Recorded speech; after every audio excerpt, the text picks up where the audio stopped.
press the bell icon on the YouTube app to never miss a video from News Laundry. नमस्कार, ये है news laundry podcast और आप सुन रहे हैं एनएल चर्चा। नमस्कार, मैं हूं अतुल चौरसिया। आपका खर्चा आपकी चर्चा हफ्ता दर हफ्ता हम एक बार फिर से लेकर आए हैं न्यूज लॉन्ड्री का हिंदी पॉडकास्ट एनएल चर्चा में इस बार हमारे साथ खास मेहमान हैं अजय ब्रह्मात्मत जी। वरिष्ठ पत्रकार हैं और फिल्मों के ऊपर लंबी पत्रकारिता का अनुभव है। बॉम्बे में रहते हैं। अजय जी, आपका स्वागत है चर्चा में। जी धन्यवाद। और इसके अलावा हमारे साथ हमारे न्यूज लॉन्ड्री के साथी मेघनाद हैं, हमारे एसोसिएट एडिटर। मेघनाद, आपका भी स्वागत है। नमस्ते सर। और शार्दुल कात्यायन भी हमारे साथ है, हमारे सह संपादक। शार्दुल, आपका भी स्वागत चर्चा में। हेलो। चर्चा में इस हफ्ते बहुत सारी घटनाएं हुई हैं, बहुत सारी चीजें हैं, लेकिन हम कोशिश करेंगे कि कुछ चीजों को आपको एक बार मेघनाद अवगत करा दें और उसके बाद जिन पर हम बहस करेंगे उसकी शुरुआत इसके बाद करेंगे। तो मेघनाद, एक बार हमारे श्रोताओं को आप एक चर्चा के टॉपिक्स से अवगत करा दें। जी, हमने इतने हफ्तों तक रिया चक्रवर्ती के बारे में बात करने से थोड़ा सा हम हटके रहे थे, क्योंकि काफी हमको लगा कि इश्यूज और भी है जिस पर बात करनी चाहिए। पर अभी राड़ा हो गया है जैसे बोलते हैं ना मुंबई में, राड़ा हो गया है। कंगना रनौत ने बहुत सारा क्या बोले ड्रामा कर दिया है, और वो उनका गवर्नमेंट उनके पीछे पड़ी हुई है और वो बोल रही है कि महाराष्ट्र पाकिस्तान बन गया है और उनका ऑफिस डिमोलिश हो रहा है। फिर हाई कोर्ट ने भी उनका ऑफिस डिमोलिश होने से रोक दिया है और सितंबर 22 को उसकी अगली हियरिंग होने वाली है। ऊपर से शिवसेना के संजय राउत ने उनको पिछले हफ्ते धमकी बोल सकते हैं सर, धमकी दी थी, कह दिया उन्होंने। हाँ एग्जैक्टली, गाली दी। और ऊपर से फिर एक और उसके बाद इंसिडेंट हुआ कि उनको Y+ सिक्योरिटी दी गई है, जिसमें 11 कमांडोज भी उनके साथ रहते। तो एक विजुअल बहुत पॉपुलर हुआ लास्ट वीक, जहाँ पे कंगना रनौत चंडीगढ़ एयरपोर्ट में जा रही है और उनके आजू बाजू वो कमांडोज। मैंने इस स्टाइल में कमांडोज को सिक्योरिटी देते नहीं देखा था, जिस तरह से गोल घेरा बना के वो चले थे। अभी तक तो दूर दूर खड़े रहते थे, इस बार गोल घेरा बना के चल रहे थे, थोड़ा अलग स्टाइल की सिक्योरिटी दिखी। और एक और बहुत ही फैसिनेटिंग वीडियो देखा मैंने कल, जो एक आई थिंक क्विंट नियॉन ने पोस्ट किया था कि एक ट्रैवलर थी जो वही फ्लाइट में थी, उन्होंने वो मीडिया क्या तमाशा कर रही थी प्लेन के अंदर, उसके बारे में वो वीडियो था। और तो इसका जो हम जो विस्तार में जो चर्चा करेंगे वो ऑब्वियसली मीडिया कवरेज पे हम काफी बात करेंगे। और रिया चक्रवर्ती को अरेस्ट किया गया है उसके भी बारे में बात करेंगे। उनको ड्रग सप्लाई करने के लिए अरेस्ट किया गया है वो, क्योंकि जो भी चार्जेस है उसमें कंजम्पशन की कोई बात नहीं है। चार्ज का कहना है कि उन्होंने सुशांत सिंह राजपूत के लिए ड्रग्स प्रोक्योर करके उनको सप्लाई किए थे। तो मुझे जहां तक जानकारी है थोड़ा बहुत मेघनाथ, कि ये मतलब इन दोनों कॉन्टेक्स्ट में देखा जाए कि एक होता है कंजम्पशन और दूसरा होता है सप्लाई। तो सप्लाई ज्यादा सीरियस चार्ज है कि आप ड्रग डीलर हैं और बजाय कंज्यूम कर रहे हैं, तो उसके चार्जेस या उसके जो पनिशमेंट है थोड़ा कम होती है। जी, वो चार्ज में लिखा गया था कि वो एक ड्रग सिंडिकेट की मेंबर है, पर मतलब वो उसका भी हम एक्चुअली विस्तार में बात करेंगे। और एक्चुअली यहाँ पर हम थोड़ा सा कॉन्टेक्स्ट इसके बारे में भी दे देंगे कि ये जो हमारा लॉ है जिसके अंडर इसको अरेस्ट किया गया था वो क्या उसका बैकग्राउंड है। I think that will be important to also put forward. एक करेक्शन, कंगना के घर को तोड़ने से रोका, ऑफिस तो टूट चुका। ऑफिस तो टूट गया, हाँ। वो घर था, राइट, वो पाली हिल का घर ना। वो ऑफिस जो था उसका भी एक्चुअली बात करेंगे क्योंकि उसका भी बैकग्राउंड है। तो वो वही मैं बोल रहा हूँ ना, राड़ा हो गया है। तो सब रायता फैल गया। ऊपर से इंडो चाइना इशू फिर से न्यूज में आ गया है, क्योंकि चाइना ने कंफर्म किया है कि 5 जो अरुणाचल से आदमी गायब हो गए थे वो उनके साइड में पाए गए हैं। और ऊपर से शॉट्स फायर हुए हैं 45 साल के बाद LAC पर। पर बोल रहे हैं कि वो जो शॉट्स फायर हुए थे वो एयर में ही फायर किए गए थे, थोड़ा सा वार्निंग टाइप था। और लास्ट वीक आई थिंक हमारे आर्मी चीफ ने बोला था कि डिप्लॉयमेंट दोनों तरफ से शुरू है और टैंक्स भी वहां पर अभी मौजूद है, एंटी एयरक्राफ्ट गन्स भी इंस्टॉल करे जा रहे हैं। तो मतलब सिचुएशन थोड़ा सा गर्म हो रहा है वहां पर। इसके बाद नेशनल इन्वेस्टिगेशन एजेंसी ने भीमा कोरेगांव केस में 3 और लोगों को अरेस्ट किया है, सागर गोरखे, रमेश गाइचोर और ज्योति जगता। इनको आपको पता ही होगा कि पहले भी एनआईए ने काफी लोगों को इस केस में अरेस्ट किया। आई थिंक वो जब से इंसिडेंट हुआ है तब से मेरे जानकारी के हिसाब से कुछ 9 एक्टिविस्ट को अरेस्ट किया है, तो इसमें 3 और आ गए हैं। और दो इंटरेस्टिंग चीजें हुई थोड़ी सी सोशल मीडिया से रिलेटेड। ऑल्ट न्यूज के को-फाउंडर जो मोहम्मद जुबैर है, उन पर एक चार्ज लगाया गया था, एक एफआईआर फाइल किया गया था एक्चुअली, कि उन्होंने national commission for protection of child rights ने बोला कि उन्होंने थ्रेटन किया, मैं इंग्लिश में पढ़ता हूँ, for threatening and torturing a girl child through Twitter. उन्होंने एक्चुअली एक कमेंट डाला था, किसी ने अब्यूज किया था उनको कि आपके ग्रैंड डॉटर के बारे में सोचिए, ऐसी शब्द मत इस्तेमाल कीजिए, तो उन पर एक एफआईआर डाल दिया। अब दिल्ली हाई कोर्ट ने उनको रिलीफ दे दिया है और बोला है कि ये कोअर्सिव एक्शन है, तो वो एक है। और दूसरी जो सोशल मीडिया से रिलेटेड न्यूज है जो है सुब्रमण्यम स्वामी, जो बीजेपी के वरिष्ठ एमपी है, उन्होंने एक अल्टीमेटम दिया है बीजेपी को। मतलब वो अपनी ही पार्टी के लोगों से त्रस्त हैं जी, कि वो उनका ये कहना है कि अमित मालविया के आईटी सेल ने उन पर अटैक लॉन्च किया है, और अगर उनको हटाया नहीं गया तो फिर वो भी एक अटैक लॉन्च करेंगे। अब ये क्या बोल रहे हैं मेरे को समझ में नहीं आ रहा है, बट वो बोल रहे हैं कि उनकी भी शायद कोई आईटी सेल है साइड में, वो अटैक करेंगे। मसाले तो बहुत है आईटी सेल टाइप। हाँ, एक्चुअली उनके ना सर बहुत स्ट्रॉन्ग फॉलोइंग है, चाहने वाले बहुत है ना। दूसरा कि मैं उनको कहता हूँ कि हिंदुस्तान में कॉन्स्पिरेसी थियरी के वो पितामह हैं। तो उनके पास तो अटैक करने के लिए हर व्यक्ति के ऊपर अटैक करने का कोई न कोई आइटम है। सुशांत के मामले में भी उनको पता है कि दुबई से कोई किलर आया था। हाँ, वो उसमें भी इन्वॉल्व है एक्चुअली, सुशांत सिंह में भी वो बहुत इन्वॉल्व है।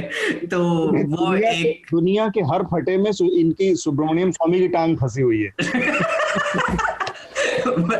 हाँ, वो भी हो रहा है, सर्वज्ञानी है, सर्वज्ञानी। तो हम रिया, कंगना, एलएसी और थोड़ा सा टाइम मिले तो सुब्रमण्यम स्वामी के बारे में बात करेंगे, क्योंकि क्लियरली अतुल सर को बहुत बात करना है इसके बारे में। और इसके अलावा शार्दुल, आप भी बोल रहे थे कुछ हेडलाइंस देने आपको। हाँ, 2-3 इंटरेस्टिंग अपने आसपास की या अपने जीवन से जुड़ी हेडलाइन। पाकिस्तान में एक ईसाई नागरिक आसिफ परवेज, जो 37 वर्षीय हैं, उन्हें ब्लास्फेमी के ऊपर सजाए मौत दे दी कोर्ट ने।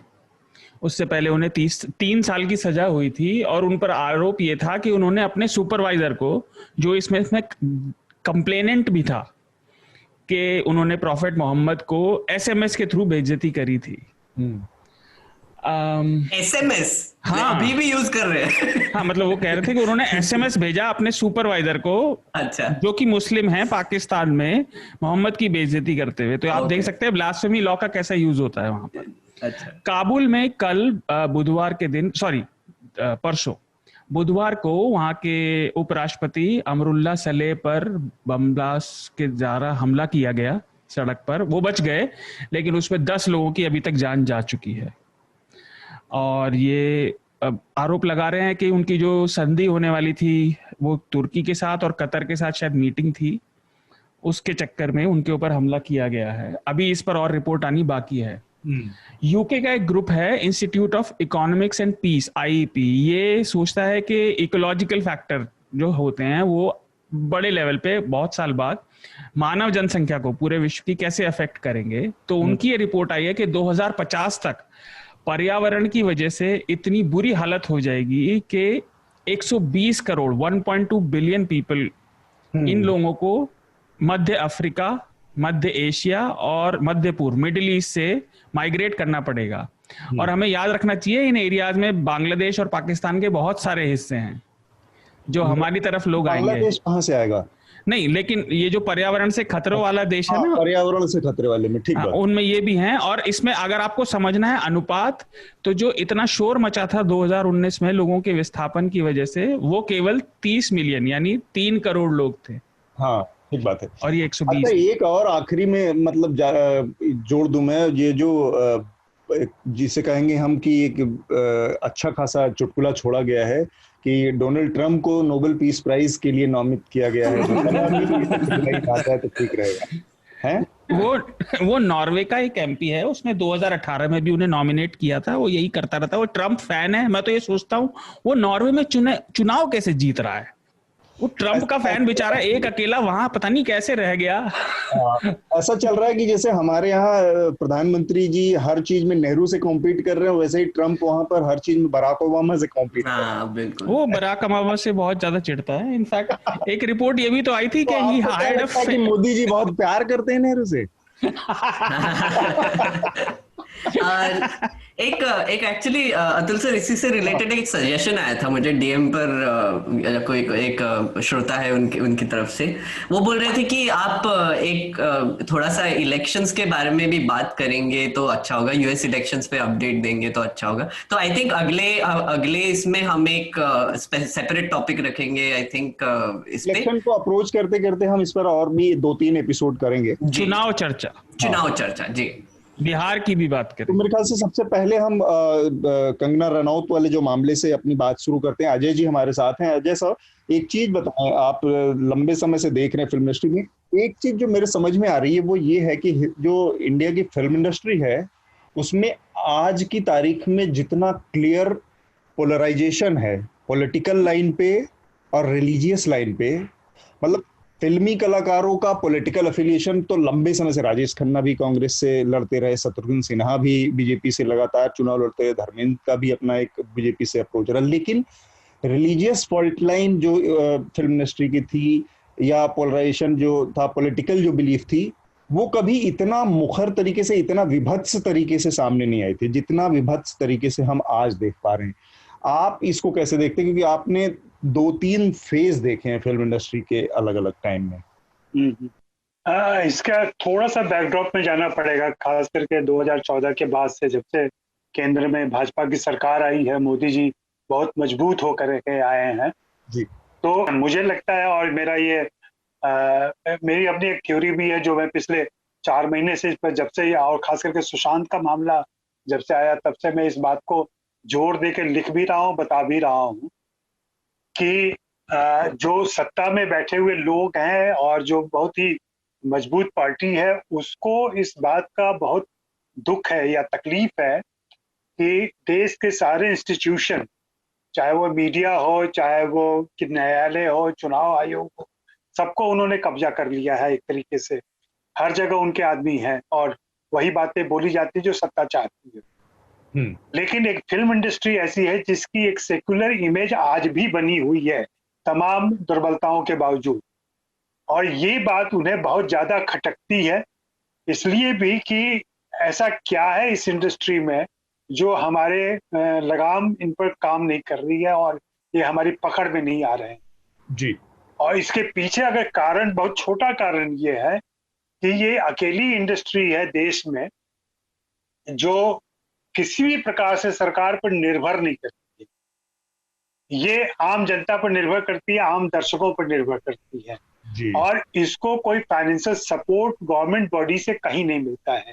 बैंक लोन में भी बहुत सारी दिक्कतें होती हैं इसकी, ले दे करके भारत सरकार इसको एक पद्मश्री कभी कभी देती है और राष्ट्रीय पुरस्कार, इसके अलावा और कोई ताल्लुक नहीं है इनका। और ये इंडिपेंडेंट इसलिए, आर्थिक रूप से इंडिपेंडेंट होने की वजह से ये कभी भी उनके अधिकार में नहीं आती है। दूसरा, आजादी के बाद से खास करके आप देखें कि एक प्रोग्रेसिव मूड में रही है हिंदी फिल्म इंडस्ट्री जी हमेशा से, और कोई कला का कोई भी फॉर्म, जो भी क्रिएटिव फॉर्म है, वो अपने आप में प्रोग्रेसिव हो जाता है, अंतर्निहित है उसका। जी। और ये फिल्म इंडस्ट्री के साथ भी है। मतलब मैं तो हिंदी फिल्म इंडस्ट्री में जो प्रेम की कहानियां कही जाती हैं जिसको बहुत रूढ़ी माना जाता है, हाँ। उसको भी देश के अर्ध सामंती समाज में एक विद्रोह की तरह देखता हूँ, जो हिंदी फिल्मों ने बहुत अच्छे तरीके से व्यक्त किया।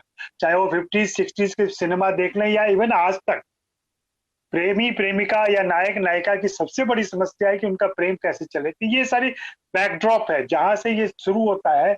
और एक बात जो हिंदुओं का आर्तनाद है, बहुसंख्यक हिंदू का, कि बहुसंख्यक हिंदू देश में कैसे 3 खान जो हैं वो पिछले 25 साल से लोकप्रियता के शीर्ष पर बैठे हुए हैं।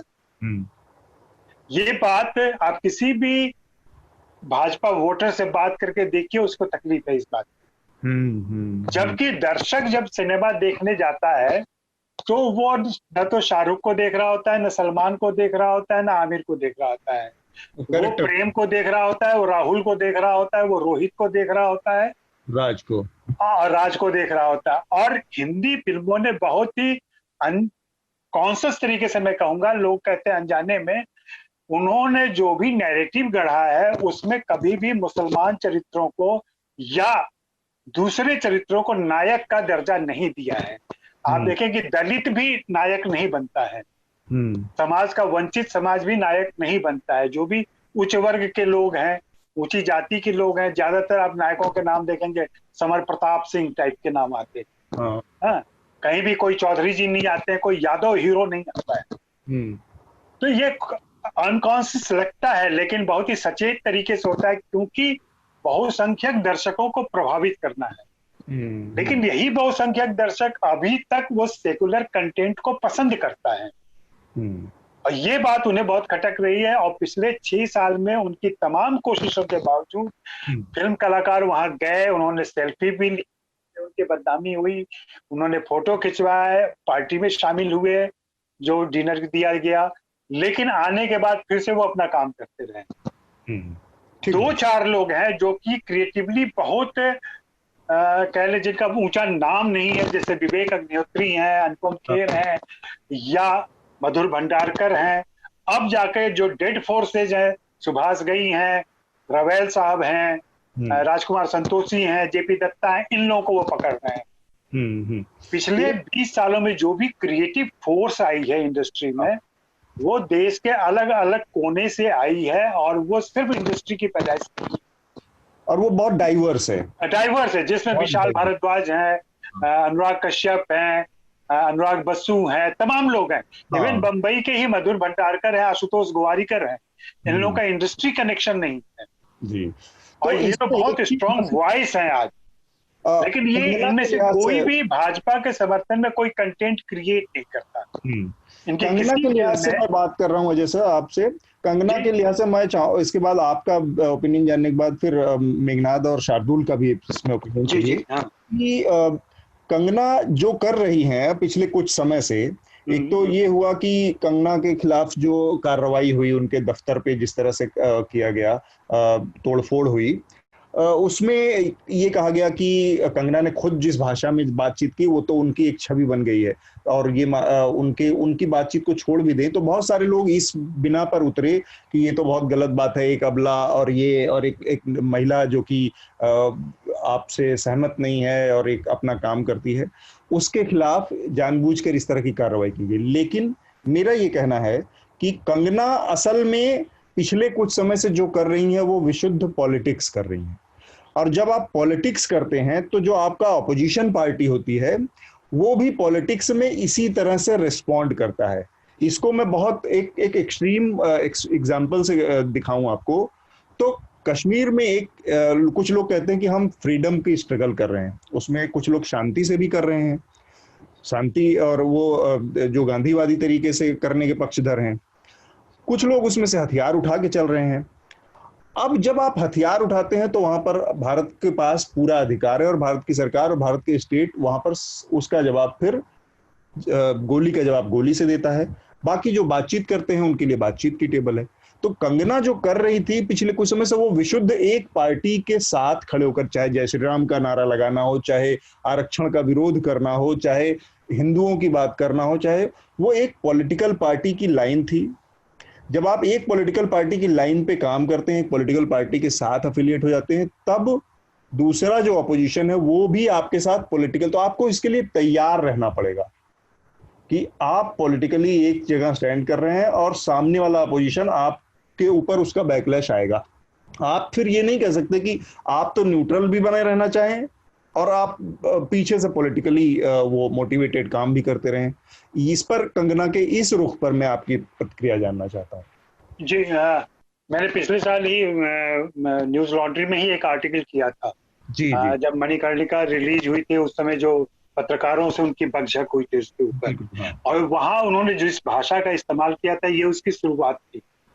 और वहां भी मैंने ये बात कही थी कि कंगना प्लीज आप राष्ट्रवाद को कवच के तौर पर इस्तेमाल मत कीजिए।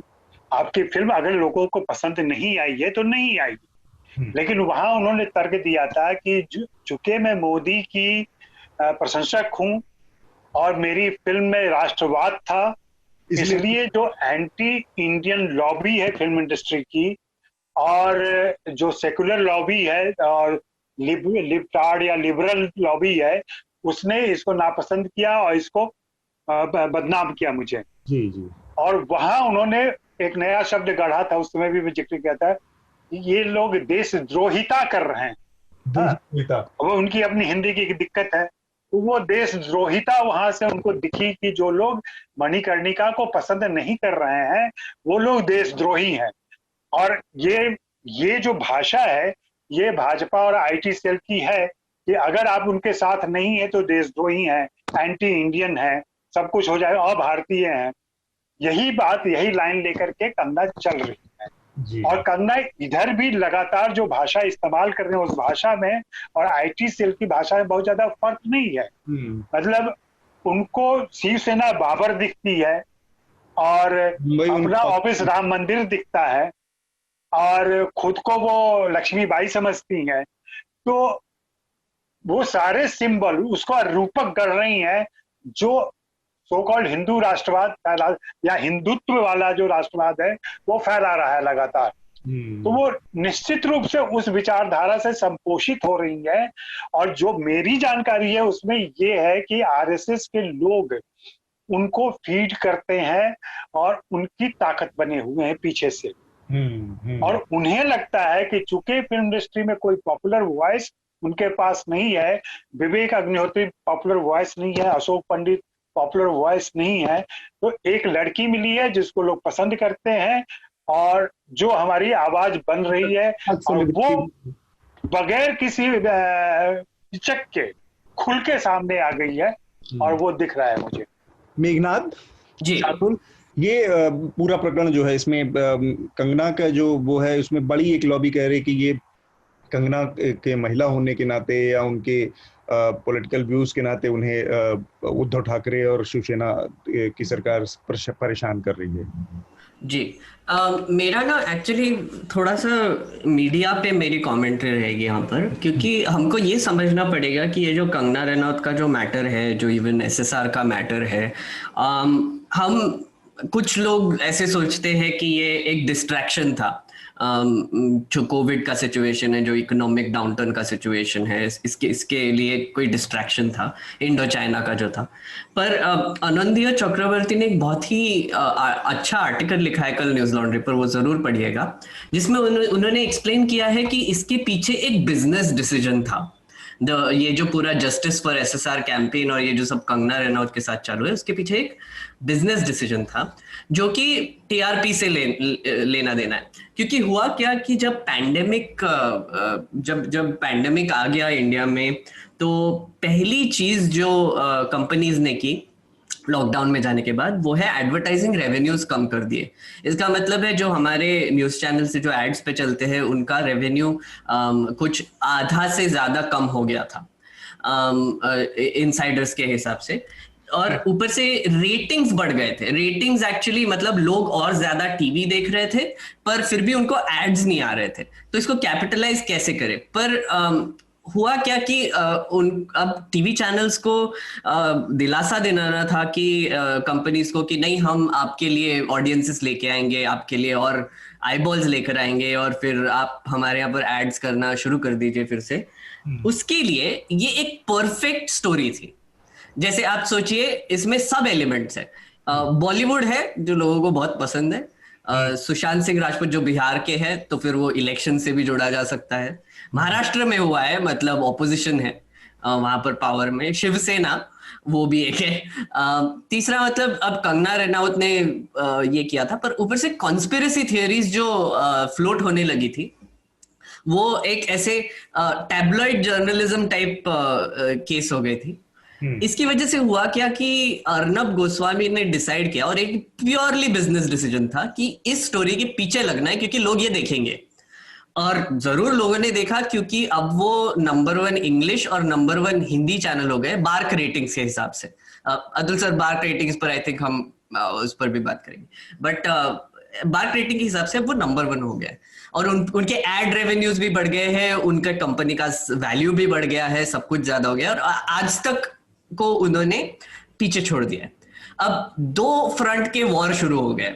एक तो टीआरपी का वॉर शुरू है जो बहुत ही गंदा होता जा रहा है। रिपब्लिक के जर्नलिस्ट को आई थिंक कल अरेस्ट किया गया था इनके खिलाफ जाने के लिए। कुछ उन्होंने ट्रेसपैसिंग किया उद्धव ठाकरे के फार्म हाउस पे, तो उनको अरेस्ट किया गया था महाराष्ट्र में। ऊपर से एलिगेशंस किए जा रहे हैं इंडिया टुडे के कि कंगना रनौत के घर के बाहर जब डेमोलिशन शुरू था, वहां पर एक क्राउड आया था जो आज तक के अगेंस्ट नारे लगा रहा था, वो रिपब्लिक ने लाया था, ऐसे एलिगेशंस लगाए जा रहे हैं। तो आप सोच सकते हैं कि ये किस हद तक जा चुका है। और मैं कंगना और रिया के बारे में अभी ज्यादा नहीं बोलूंगा, पर मुझे एक्चुअली बाकियों का भी सुनना है कि क्या ये बिजनेस डिसीजन था इसलिए ये सब हो रहा है, या फिर इसका पॉलिटिकल भी एंगल है, या फिर एग्जैक्टली हो क्या रहा है? शार्दुल, आपका क्या लगता है, ये जिस तरह की कार्रवाई हुई है वो उसमें कुछ एक्सेस है उद्धव ठाकरे की सरकार की तरफ से, या फिर आप जिस तरह का काम करते हैं, मतलब जिस लाइन पे जा रहे पॉलिटिकल लाइन है, तो आपकी तो उसका ये नतीजा होना ही है। आप इसको इस तरह से भी देखिए, मैं एक बैकग्राउंड डाल दूं यहाँ पे, कि जब बीजेपी की सरकार थी महाराष्ट्र में फडणवीस की, तो शाहरुख खान के बंगले के बाहर का हिस्सा तोड़ दिया गया था बीएमसी द्वारा, इसी बीएमसी द्वारा। और आज ये किया गया है। तो ये जो हो हल्ला जिस तरह से बीजेपी खड़ी हो गई है पीछे, वो थोड़ा सा डिस्प्रोपोर्शनेट दिखाता है, क्योंकि आप political ideology leaning, Shahrukh Khan ने तो कभी इस तरह की पॉलिटिकल लीनिंग दिखाई भी नहीं है किसी मामले में। वो हमेशा न्यूट्रल और हमेशा इस तरह के तटस्थ उसमें रहते हैं। लेकिन कंगना के मामले में आप देखेंगे तो कंगना का तो खुला खेल है आज की तारीख में। सो कंगना के बारे में अतुल जी, मैं ये कहना चाहूंगा कि एक तो मुझे वो खास पसंद कभी रही नहीं, तो इस इशू को समझना और पढ़ना मेरे लिए बड़ा मुश्किल था। लेकिन मुझे एक बात पक्की समझ में आई कि ये भाजपा में शामिल अब जरूर होगी। मैं आपकी वाली बात पे आऊंगा अभी, पर जो बात बिल्कुल साफ है कि ये भाजपा में शामिल जरूर होगी, और ये आज तो बिल्कुल पक्का हो गया जब रामदास अठावले इनसे मिलने गए हैं, और कल उनकी मां ने घोषित कर दिया है। हाँ, मां ने तो कहा अब हम बिल्कुल भाजपाई हो गए। लेकिन रामदास अठावले, कंगना की माताजी के कुछ कहने में और रामदास अठावले के वहां जाने में बड़ा अंतर है। और कंगना एक, अब जैसा वो बोलती है उनके लिए वैसे ही शब्द प्रयोग किया जाए, वो एक मुंहफट, मौका परस्त, और जितना अपने को अक्लमंद समझती हैं उतनी है नहीं, वो व्यक्ति हैं। ये बात तो असल में हम लोगों के विषय चर्चा में शामिल होनी चाहिए कि असल में जितना चढ़ाया गया, क्या उतना उस आईक्यू लेवल की है भी वो, उस पर भी हमें बात करनी चाहिए। वो है नहीं। उसका कारण ये है कि वो पहले ऐसे लोहा जो ले रही हैं, जैसे अजय जी ने भी जिक्र किया और आप भी शायद आगे करेंगे, वो उन्होंने जो ये बिहेवियर उनका काफी समय से चल रहा है, मणिकर्णिका के समय से, पर अब तक वो बॉलीवुड के लोगों से कोट अनकोट लोहा ले रही थी, ऋतिक रोशन से या इनसे। वो नेताओं से पंगे नहीं ले रही थी। तो जैसा आपने कहा, ये फील्ड अलग है, ये पिच अलग है। लेकिन बीएमसी की इसमें गलती जरूर है, मैं मानूंगा। जैसे लास्ट ईयर देवेंद्र फडणवीस के सरकार के समय इनकी गलती थी, तब भी बीएमसी में शिवसेना ही थी। बीएमसी में शिवसेना, इनकी गलती ये है कि इन्होंने ओवरस्टेप कर दिया। उसमें महिला वाली बात नहीं, बात ये कि ये अकेली बिल्डिंग नहीं थी जिसने म्युनिसिपल नियम को तोड़ा होगा। बिल्कुल, है ना। बीएमसी के खिलाफ कितनी अवैध बिल्डिंग चल रही है, इस पे हर साल सैकड़ों रिपोर्ट आती हैं। तो ये राजनीतिक वेंजेंस है, ये बात पक्की है। अब ये हो असल में एटलीस्ट मेरी समझ से ये हो रहा है, भाजपा शिवसेना की जमीन खोद रही है। वो नहीं चाहती कि आदित्य ठाकरे जमीन अपनी जड़ पकड़े, क्योंकि उन्हें लगता था उद्धव की जड़ें नहीं है तो वो कब्जा लेंगे, लेकिन उद्धव बाजी निकाल के ले गए उनके नीचे से। तो वो नहीं चाहते कि आदित्य की जड़ें वहां बने, क्योंकि वो बहुत सा काम कर रहे हैं अपनी पार्टी को ट्रांसफॉर्म करने का। अब जो एसआरके वाली आपने बात कही, शाहरुख खान का इन्होंने तोड़ा था, उस समय अगर आपको याद हो उन्होंने कुछ बयान दिया था पार्टी के खिलाफ नहीं, लेकिन वो बयान भाजपा को अच्छा नहीं लगा था, तो इसीलिए उनके उन्होंने घर के बाहर तुड़वा दिया था। और यही आज शिवसेना ने किया है कंगना से नाराज होकर। लेकिन इस सब के पीछे है लड़ाई स्टेट की, गवर्नमेंट की। जैसे आपने बात की 356 वाली, भाजपा चाह रही है कि शिवसेना उनसे अपना अलग वजूद ना बना पाए, और यही इस सब के पीछे का ड्रामा है। बाकी बात जो जुड़ी है वो रिया चक्रवर्ती से, और मुझे लगता है हमें रिया की बात ज्यादा करना चाहिए, क्योंकि उस लड़की को बिना बात परेशान किया। असली राजनीतिक मेहरा वो है। कंगना तो अपना, अब क्या मुहावरा यूज करें, अपना जो कल वाला उल्लू सीधा कर रही हैं।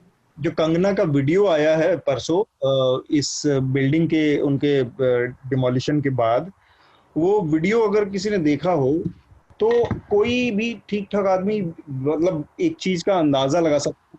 तीन लाइनें जो कही गई हैं, वो 3 लाइनें इतनी इनकोहेरेंट, आपस में इस तरह से अव्यवस्थित तरीके से टूटी फूटी, बताता है कि जितना चढ़ाया गया या जितना एक टाइम पे लोगों ने कंगना रनौत को चाहे किसी भी नाते उनके हिम्मत की दाद देके या उनको एक इंडस्ट्री में, मेल डोमिनेटेड इंडस्ट्री में एक सही बात कहने के नाते ये किया गया, वो इन 3 लाइनों ने पूरी वो उस बंद मुट्ठी को इतना बुरी तरह से बिखेर दिया है कि आप सुन के आपको अंदाजा लग जाएगा कि असल में ऊपरी माला खाली है पूरा। एक तो तू तड़ाक, ये वो, तूने जैसा किया, मैंने ऐसा किया, ये वो एक बात। दूसरी बात ये कि ये बात, इसका अंदाजा आपको रहना चाहिए आप जिस लिमिट से जहां तक जा रही थी। और शिवसेना तो मैं कहूंगा कि बालट इस पिछले 10 सालों में ये शिवसेना का बहुत ही दूसरा रूप है, लोगों ने बहुत दूसरा रूप दिखाया, और हम लोगों ने उसका कितना विरोध किया है कि शिवसेना एकदम लफंगों, गुंडों और बदमाशों की पार्टी हुआ करती थी, अपनी लफंगई के लिए जानी जाती थी। तो उसके बावजूद तो इनको आज शिवसेना जब पावर में थी तो इनको अंदाजा नहीं था कि ये जब यहाँ तक जाएंगे, ओवर स्टेपिंग कर या वहां तक जाएंगी, तो फिर उसका उधर से प्रतिक्रिया भी होगी।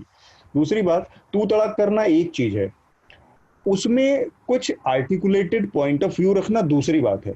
आप कह रहे हो कि अब तो मैं कश्मीर के ऊपर एक फिल्म बना रही थी, अब मैं अयोध्या के ऊपर, अब तुम्हारा वहां पर शिवसेना के साथ कोई चल रहा है, इसमें तुम एक फिल्म अयोध्या पर और बनाओगी, इसके जरिए तुम किस शिवसेना का विरोध कर रही हो या किसको संबोधित कर रही हो। तो ये 3, 4, 5 चीजों में इतना बुरी तरह से फैला हुआ रहता है कि बताता है कि असल में एक खोखले आदमी को भी लोगों ने बहुत ज्यादा चढ़ाकर दिमाग बढ़ा दिया था। उसमें मीडिया का भी हाथ है, उसमें सो कॉल्ड जो पूरा फेमिनिस्ट लॉबी भी है, उसका भी हाथ है एक हद तक, कि मीडियोकर इस तरह के लोगों को बढ़ाने में बहुत उसका योगदान है। मेघनाथ। यहाँ पर ना सर, मैं थोड़ा सा पहले जो पॉइंट था वो भी इस पे ऐड करना चाहूंगा कि ये एक 2 फ्रंट वॉर है। जैसे मीडिया का तो वॉर चालू ही है, पर इसके ऊपर आप देखेंगे तो आपने जैसे बोला कि शिवसेना ट्रांसफॉर्म करने की कगार पर थी। आदित्य ठाकरे ने जितने भी मैंने इंटरव्यूज देखे, जितने भी उनके स्टेटमेंट्स देखे, वो बहुत लिबरल सॉर्ट ऑफ माइंडसेट के हैं। और ये मुझे लगता है कि वो माइंडसेट जो है वो शिवसेना में फिट नहीं होता है, क्योंकि शिवसेना शुरुआत से ही एक अग्रेसिव बिलिजरेंट जो बोलते हैं वैसी पार्टी थी।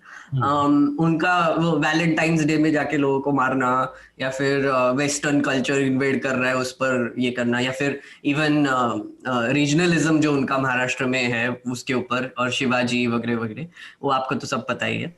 यहाँ पर हो क्या रहा है कि आई थिंक बीजेपी एक बहुत ही क्लेवर गेम खेल रही है यहाँ पर। एक तो उन्होंने ये कंगना को सिक्योरिटी देकर एक बहुत बड़ा मैसेज दिया है कि ये जो भी बोल रहे हैं, और ये सेंट्रल गवर्नमेंट ने उनको सिक्योरिटी दिया बाय द वे, तो उनका ये कहना है कि ये जो भी बोल रही है उनको हमारा फुल सपोर्ट है और हम इसको प्रोटेक्ट करेंगे।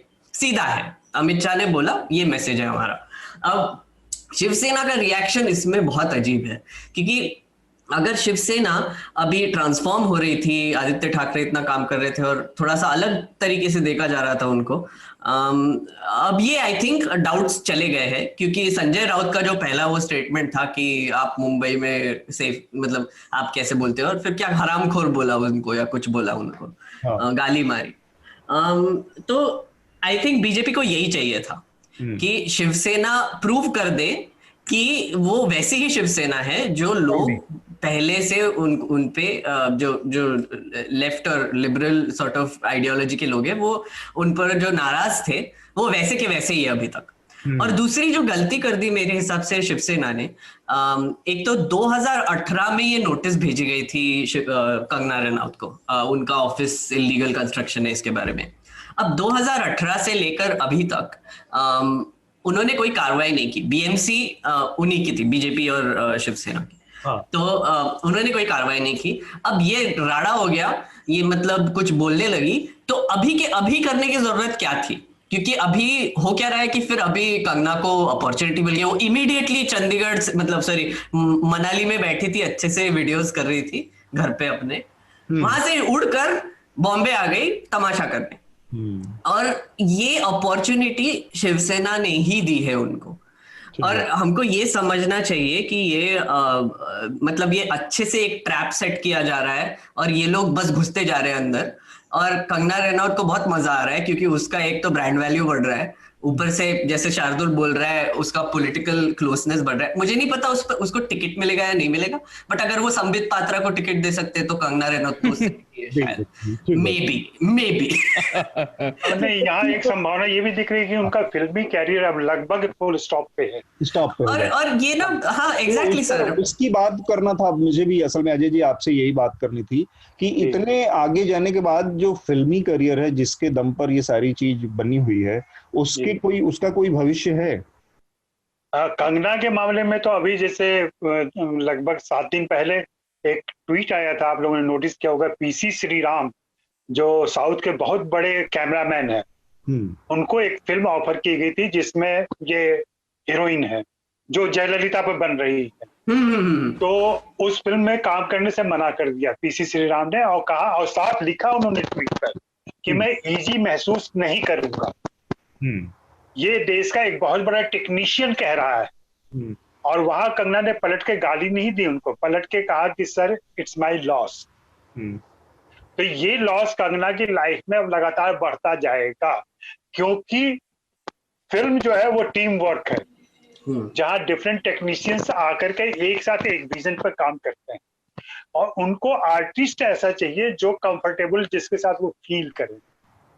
अभी कंगना ने अपनी इमेज जैसी बना दी है कि वो कब किसके खिलाफ क्या बोल लेंगी, और मणिकर्णिका में इसका उदाहरण रहेगा। हाँ, अगर कोई सोनू सूद से बात करे तो सोनू सूद बताएंगे कि कैसे उन्हें किक किया गया वहां से, या उस फिल्म के डायरेक्टर को बाहर किया गया। और कंगना क्रिएटिवली कितनी अच्छी है या क्या है वो अभी तक प्रूफ नहीं हुआ है, और मुझे नहीं लगता कि ये टीम नहीं बना पाएंगी। दूसरा, इनको जिस तरीके का मेन रोल चाहिए हिंदी फिल्मों में, वो मिलना कितना संभव होगा, मुश्किल होगा, ये भी आने वाला समय तय करेगा। हाँ, ये खुद कहानियां लिखें, बायोपिक बनाएं अपने बारे में, जैसा कि इन्होंने जहां से ये बात शुरू हुई थी, आपको याद होगा आप लोगों को कि करण जौहर के शो में उन्होंने यही बात कही थी कि अगर मेरे ऊपर कोई बायोपिक बना तो आप उसमें बिग बुलिस का काम करोगे करण, और आप flag bearer of nepotism, movie mafia and intolerant to outsiders. ये शब्द वहीं से चालू, ये सब तो था पहले से इंडस्ट्री में, लेकिन वहां से पॉपुलर टर्म में आया।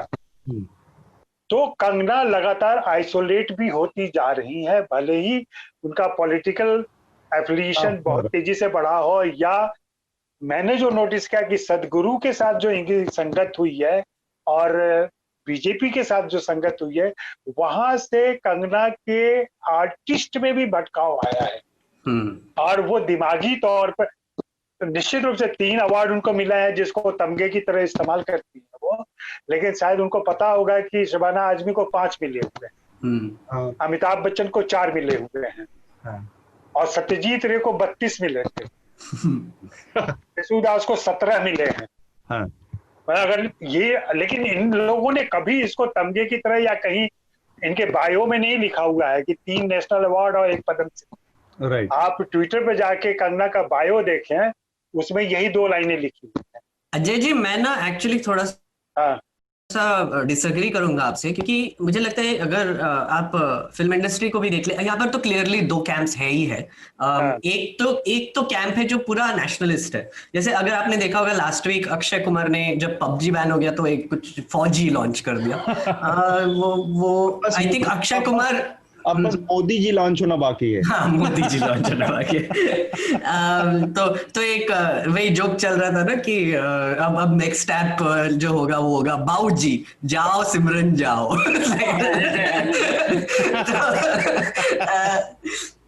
तो मेरा कहने का मतलब ये कि अक्षय कुमार एक खुद ही एक बड़े स्टार है। आई मीन उनका एक तो आई थिंक एक इंडस्ट्री है, कोई भी ऐड करते हैं तो ये देखिए प्रोडक्ट, देश का प्रोडक्ट। आई मीन उनका तो वो लाइन ही बन गया है कि देश का प्रोडक्ट। थोड़ा सा मैं ये करूंगा कि वो आइडियोलॉजिकल स्टैंड नहीं है उनका टोटल बिजनेस स्टैंड है। Exactly sir, exactly. मेरा वही कहना है, मेरा कहने का मतलब यही है कि मैं आपके बिल्कुल सहमति में हूँ कि वो एक बहुत ही अच्छे और क्लेवर बिजनेसमैन है। मुझे लगता है कि काफी फिल्म स्टार्स और डायरेक्टर्स को ये पता चल गया है कि ये काफी अच्छी बिजनेस अपॉर्चुनिटी है, क्योंकि अगर आप ये एक क्राउड को टैप इन कर ले जो एक majority political Modi supporting, BJP supporting Hindutva crowd है, तो उनके टिकट बहुत बिकेंगे। और ये बेसिकली आई मीन अभी तो टिकट बिकने की बात ही नहीं है, बट फिर भी मुझे लगता है कि कंगना रनौत को भी अभी ये समझ में आ रहा है कि उनका ये दोनों ऑब्जेक्टिव जो है, एक तो ऑब्वियसली पॉलिटिकल उनका मे बी एम्बिशंस है वो एक है, और दूसरी साइड में जो ये नेशनलिस्ट फिल्म मेकिंग में घुसने का एक उनका ये मे बी एक तरीका हो सकता है। और एक इंटरेस्टिंग चीज हुई है, आई थिंक यहाँ पर नोट करनी चाहिए, कि रिया चक्रवर्ती को अरेस्ट करने के बाद करीना कपूर से लेके कुछ और बड़े सेलिब्रिटीज ने एक ऐसे जेनेरिक पोस्टर जो डालते हैं वो डाल दिया था कि फाइट पेट्रियार्की या कुछ तो भी, और जस्टिस फॉर रिया। वो रिया का टी शर्ट था बेसिकली, रिया ने अरेस्ट के दिन वही टी शर्ट पहना था। अच्छा, वो टी शर्ट था। अच्छा, मुझे लगा वो कोई जेनेरिक पोस्टर बना के डाल दिया। वो टी शर्ट था वहां से, और उसने बहुत सोच समझ के वो टी शर्ट उस दिन पहना था। अच्छा, ये स्मार्ट डिसीजन था फिर। तो ये जो हमारी जो फिल्म इंडस्ट्री है ना, एक साइड जो है वो बहुत बोल रही है और एक साइड जो है बहुत क्वाइट है, और फिर सब जब अरेस्ट हो जाती है 2 महीने के वेरिफिकेशन के बाद की, और बंगाल अंडायन काला जादू कर दिया हमारे बच्चे पे एक्सेट्रा एक्सेट्रा, ये सब न्यूज चैनल में बोल रहे थे। उस समय पे कोई बाहर नहीं आया, उस समय पे कोई नहीं बोला कि अरे इसका ऐसे वेरिफिकेशन मत करो, इसको मतलब ये 28 इयर्स की एक औरत है, ये कुछ लेना देना नहीं है, और उसकी पूरी लाइफ डिस्ट्रॉय कर दी बेसिकली। तो तब कुछ नहीं बोला। अब अरेस्ट हो गई है तो फिर सब लोग एकदम अरे नहीं ऐसा नहीं होना चाहिए था। मुझे नहीं समझ में आता कि ये जो साइलेंट बॉलीवुड के जो लोग हैं, ये लोग किस चीज से डरते हैं एग्जैक्टली, क्योंकि बिजनेस से बाहर से समझने में इसको इसलिए दिक्कत होती है वो कि इंडस्ट्री में जो आप कह रहे हैं कि सीधा 2 डिवीजन हो गया है, वो नहीं हो पाया है अब तक। और जो राइटिस्ट फोर्सेज है उसके आइडियोलॉग के तौर पे जो बहुत ही कमतर किस्म के क्रिएटिव लोग हैं वो हैं। अभी भी इंडस्ट्री के जो कारगर क्रिएटिव लोग हैं वो लोग भाजपा के साथ नहीं है, और उनकी फिल्मों में भी ये झलक नहीं आ पा रही है। ले देकर के एक अक्षय कुमार की फिल्में हैं जो 2-3 वो भी उनके पॉलिटिकल थॉट्स पे नहीं है, वो सफाई पे है, वो पैडमैन है, और इस ढंग की चीजें हैं, टॉयलेट है, इस तरीके की फिल्में हैं। या फिर हिस्टोरिकल बायोपिक्स हैं, जो हिस्टोरिकल बायोपिक्स है, केसरी है, जिस ढंग की फिल्में हैं। अभी भी जो मैं शुरू में कह रहा था कि जो उनका दर्द है आप देखिए कि बायोपिक वो सावरकर पर बनवाना चाह रहे हैं, बायोपिक वो दीनदयाल उपाध्याय पर बनवाना चाह रहे हैं, ले दे करके एक बायोपिक मोदी जी पर बना, वो भी बहुत घटिया किस्म की बायोपिक बनी। मेरा गुजरात जल रहा है। और कोई देखने नहीं गया उसको, और कोई देखने नहीं गया। आप देखिए भाजपा की सरकार है, भाजपा के लोग हैं, बावजूद इसके मोदी फिल्म फ्लॉप रही है। हाँ। मैं ये तो देश का दर्शक आज भी, जो मैं शुरू से कह रहा हूँ कि देश का दर्शक अभी तक प्रोग्रेसिव चीजों को ही पसंद करता है। ये ठीक है कि वो प्रोग्रेसिव थोड़ा सा हमारे जो सैद्धांतिक रूप से प्रोग्रेसिव बात की जाती है उससे थोड़ा अलग है, विजुअल मीडियम में आकर के वो थोड़ा अलग हो जाता है। अजय सर, और मैं अभी भी डिसएग्री करूंगा कि कोई स्पष्ट दो लॉबी बन गई है, दो फार नहीं हो पाई है इंडस्ट्री अभी नहीं। बट अजय सर, आपको एक इंटरप्ट करूंगा। आपने जो बोला वो बिल्कुल सही बोला। जैसे आपने पहले एग्जांपल दिया ना, वो जो टेक्नीशियन है उन्होंने जो ट्वीट किया और कंगना ने उसको रिस्पॉन्स मतलब ढंग से दिया, रेयरली बट ढंग से दिया।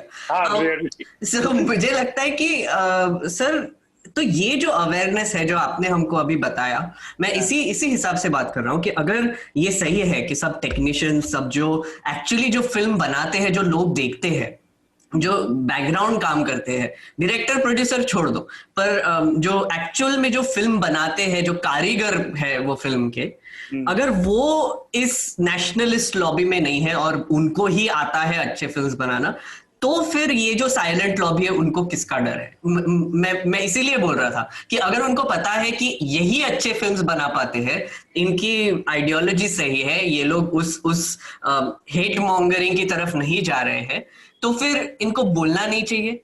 अब उस पर मैं बोलूं, साइलेंट लॉबी आप देखें कि आमिर और शाहरुख के साथ क्या हुआ।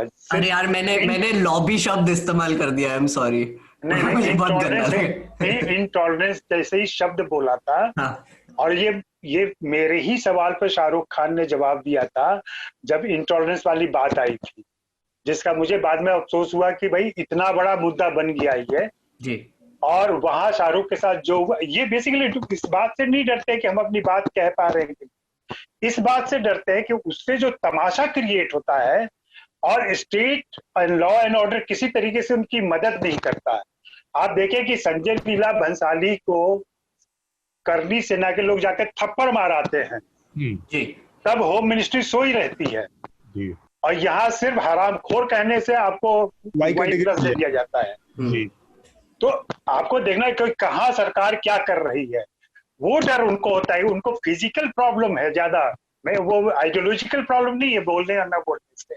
उनको ये दिक्कत है कि ये भौतिक रूप से आकर के हमारा नुकसान कर, सड़क पर निकलेंगे या मार देंगे। उनको तो वाई प्लस नहीं मिला हुआ है। और इसके अलावा भी एक चीज है कि कुछ लोग बोल रहे हैं, जैसे अनुराग कश्यप से लेके और विशाल भारद्वाज ने भी हाल के दिनों में, बिल्कुल अनुभव सिन्हा जैसे लोग, ये लोग बोल भी रहे हैं। तो एकदम साइलेंस नहीं है, लेकिन हाँ, लेकिन आर्थिक इंटरेस्ट है, फिजिकल जो हार्म का डर है जो अजय जी बता रहे हैं, इन सब के नाते। और अगर आप चाहते हैं कि करण जौहर बोले तो करण जौहर नहीं बोलेंगे, शाहरुख खान नहीं बोलेंगे, आमिर खान नहीं बोलेंगे।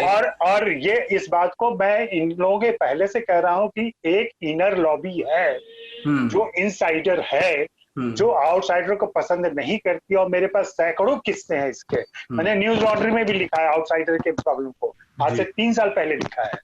जो मेरे निजी अनुभव तमाम आउटसाइडर लड़कों के साथ बातें करके होती है कि कैसे उन्हें फिल्मों से निकाला जाता है, कैसे उन्हें फिल्मों से हटाए, ये होता है जी।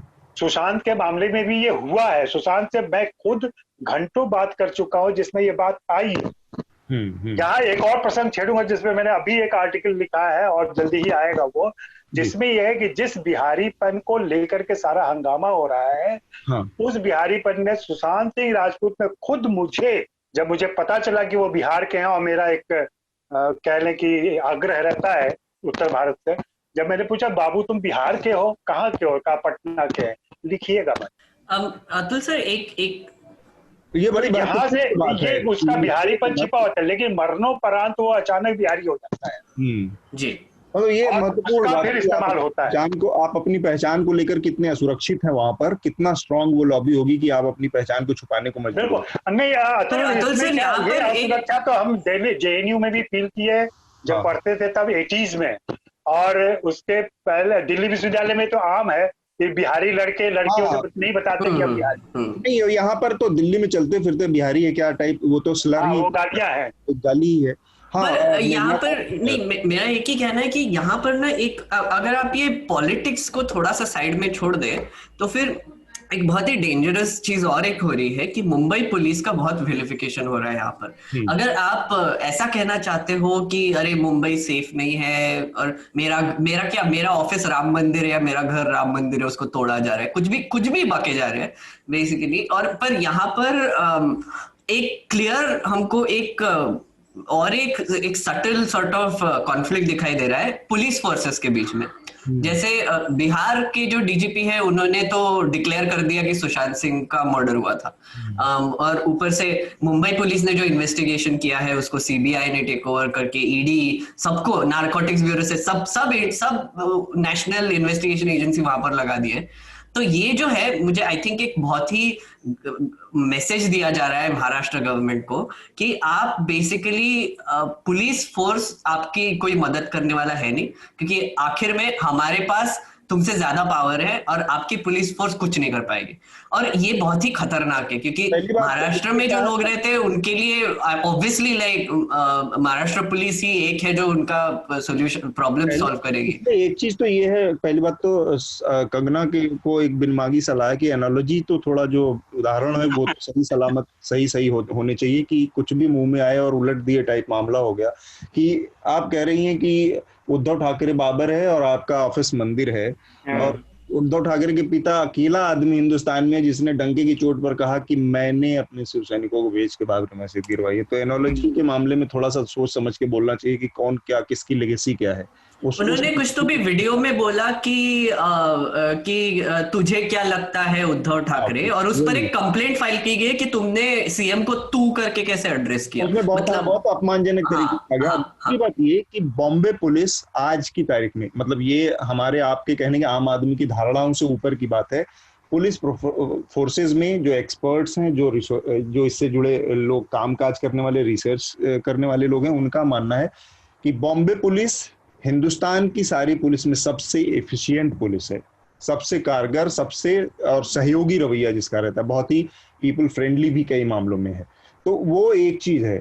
लेकिन अब चूंकि पॉलिटिकल प्रेशर है ही, पॉलिटिकल मास्टर्स के अंडर में ही काम करती है पुलिस फोर्स, तो उसमें कुछ न कुछ तो आपको अपवाद मिलते ही रहेंगे, वो चाहे कहीं की भी पुलिस हो। एक बात। दूसरा ये कि इसी से जुड़ा चूंकि मामला है रिया का और समय भी काफी हो गया, तो हम रिया के मामले को जरूर इसमें डिस्कस करना चाहेंगे। आप लोगों को पता ही कि रिया और उनके भाई शौविक चक्रवर्ती को गिरफ्तार कर लिया गया नारकोटिक्स ब्यूरो के द्वारा, और उनके ऊपर आरोप ये है कि वो ड्रग की सप्लाई करते थे या ड्रग का लेन देन करते थे। अब लेकिन चैनलों को अगर आप देखेंगे तो आपको एकदम दूसरी तस्वीर दिखेगी, इसलिए आपको ये बताना जरूरी है। हालांकि बहुत कम लोगों तक हमारी रीच मालूम है कि रिपब्लिक टीवी जितना लोग नहीं देखते, फिर भी ये जान लीजिए आप लोग कि रिपब्लिक टीवी पर जिस दिन रिया की गिरफ्तारी हुई उस दिन प्राइम टाइम पे अर्नब गोस्वामी ने बेशर्मी से सीधा सीधा झूठ बोला कि रिया चक्रवर्ती गिरफ्तार हो गई है, सुशांत सिंह की हत्या में रिया का हाथ भले ना हो, लेकिन सुशांत की हत्या में उसकी कोई ना कोई भूमिका जरूर है। उसने हत्या भले न की हो लेकिन उसकी भूमिका जरूर। अब ये बात कहीं दूर दूर तक साबित नहीं है कि सुशांत सिंह की हत्या हुई है। दूसरी बात, उनकी गिरफ्तारी एकदम अलहदा केस में हुई है। वो केस है कि ड्रग उनके पोजीशन में मिला या ड्रग के किसी डीलर से उनकी बातचीत है, उसको आधार बना के नारकोटिक्स ब्यूरो ने गिरफ्तारी की। दूर दूर तक इन दो चीजों में इतना बड़ा झूठ छुपा है, तो इतना बड़ा झूठ सीधे प्राइम टाइम पे आपको बताकर बेचा जा रहा है।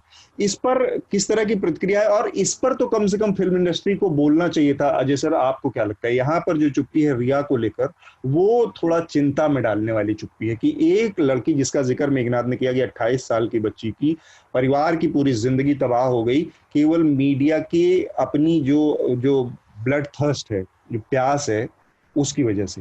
नहीं, लेकिन अतुल देखें कि अभी जिस तरीके से आवाज आई है, सबसे पहले साउथ से लक्ष्मी मांचू ने इसके खिलाफ आवाज उठाई थी, उसके बाद तापसी आई, फिर विद्या आई, फिर तमाम लोग आए।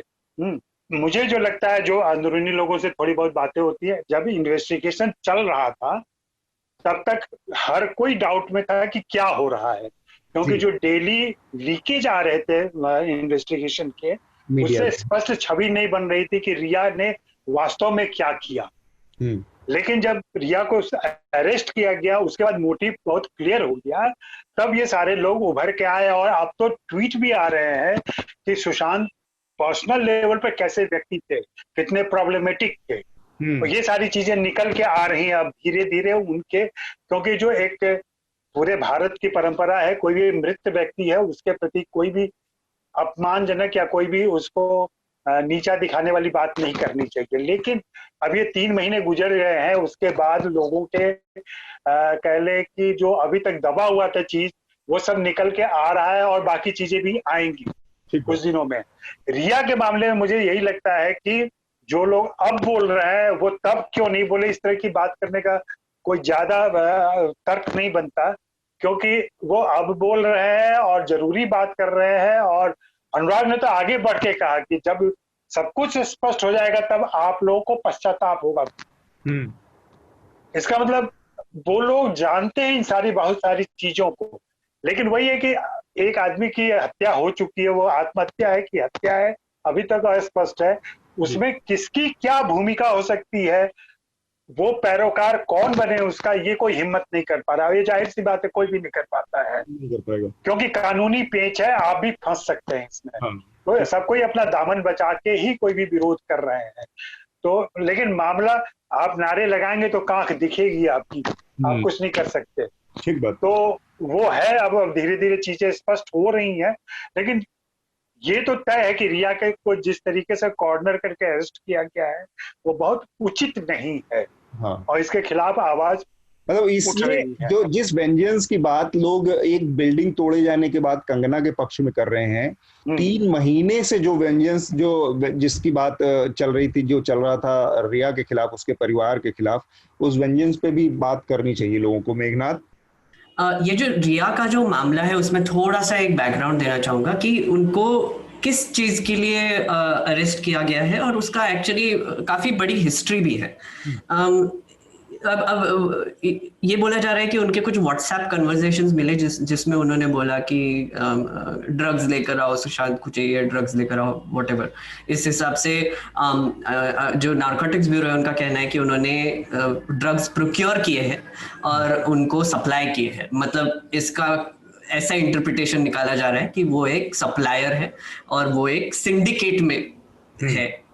और drug consumption versus drug supplying, जैसे अतुल सर ने बोला, उसका महत्व है।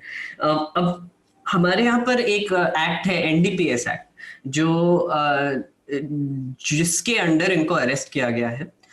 ये जो एक्ट थी ये 1985 में लाई गई थी, और इसमें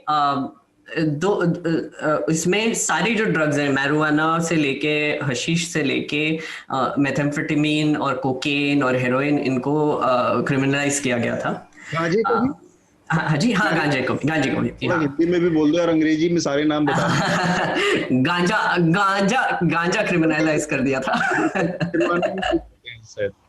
जी। तो एक बहुत ही इंटरेस्टिंग मैं स्टेटिस्टिक दिख रहा था सर, यहाँ पर हमारे एनसीआरबी के जो डेटा देते हैं ना, तो उसमें सीजर ऑफ नारकोटिक्स ड्रग के एक सेक्शन होता है।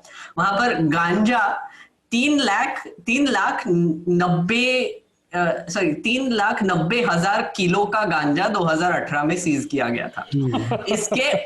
इसके कंपैरिजन में opium 4,300 kilo, hashish 3,900 kilo, heroin 1,200 kilo और एफेड्रिन, जो कि और ड्रग्स बनाने के लिए यूज किया जाते हैं, वो 330 किलो।